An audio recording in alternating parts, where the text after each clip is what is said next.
बिस्मिल्लाहिर्रहमानिर्रहीम।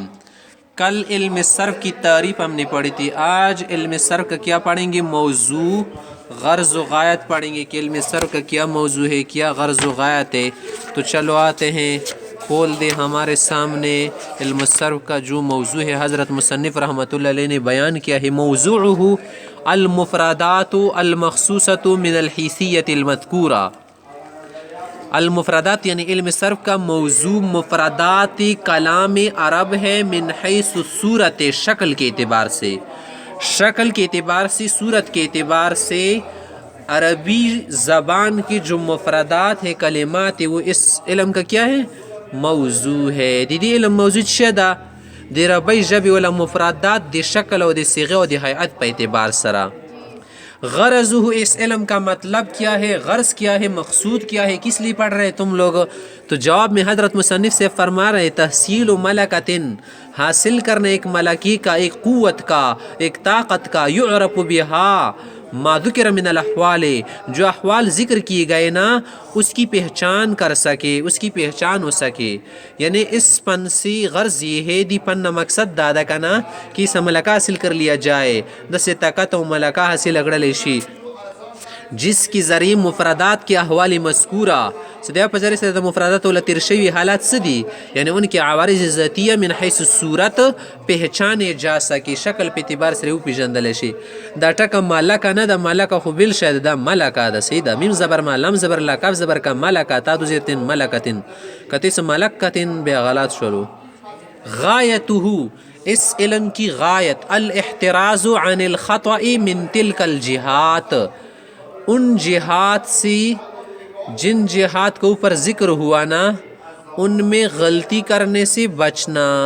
इस पन की गायत यही कि मारिफती मज़कूरा में जो ऊपर की मारिफत है ना, पोसत से तिरश मारिफत आगा की, उसमें ख़ता और गलती से इज्तिनाब हो जाए, दे ख़ता और दे गलती ना हिफाजत वशी, इज्तिनाब मना जोन सतल हदीस पर ख़बर वश वकना।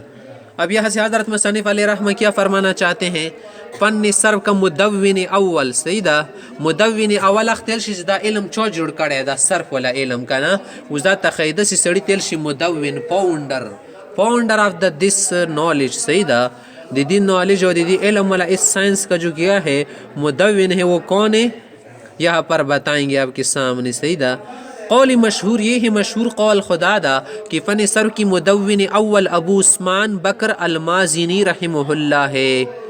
इदी फ़न वाला अव्वल जुड़े उनका सड़ा सदा अबू उस्मान बकर माज़िनी से अबदा मुतवफ़ा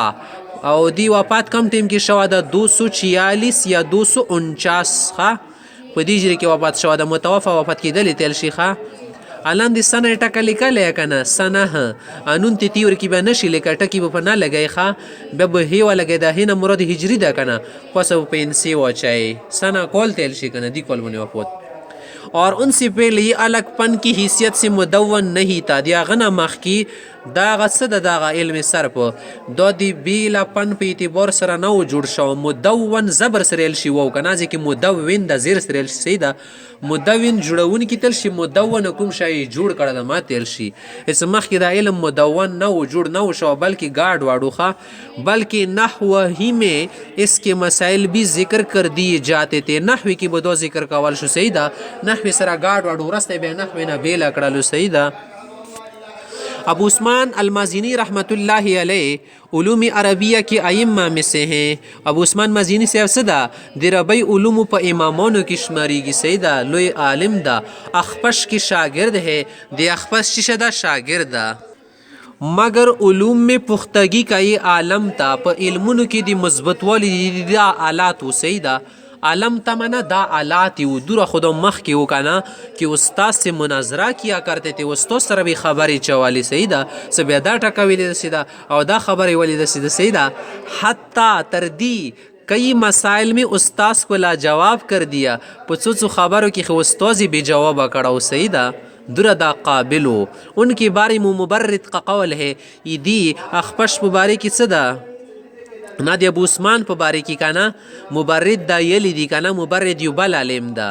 کہ سیبوے کے بعد عثمان سے زیادہ نحو کا کوئی بڑا عالم نہیں د سیبوے رحمت الله علیه نه بعد د عثمان نه زیات ته نحو ولا بل غاټ عالم نشته د سیدا سیبوے خاص غاټ عالم وکانا ټول نه غاټ اندو د دې کتابونه ډیر زیات لیکلي بیا ورپسې عثمان د سیدا انکی مندرجه ذیل تصانیف مشهور دی عثمان ولا سدي د لوند کتابونه ډیر مشهور دي تصانیف چشتل شي کتابونه اوس کا سینا موتا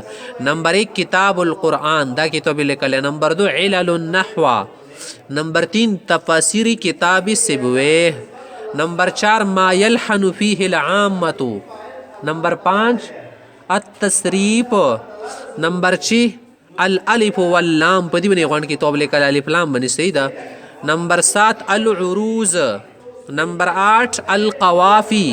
نمبر 9 الدیباج فی کتاب سیبويه یہ مشہور قول ہم نے ذکر کیا نا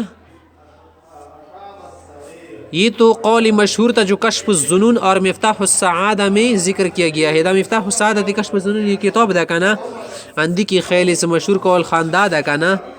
فنور حضرت محترم مو استاذ صدا غول قول به بلد او سبونه ان شاء الله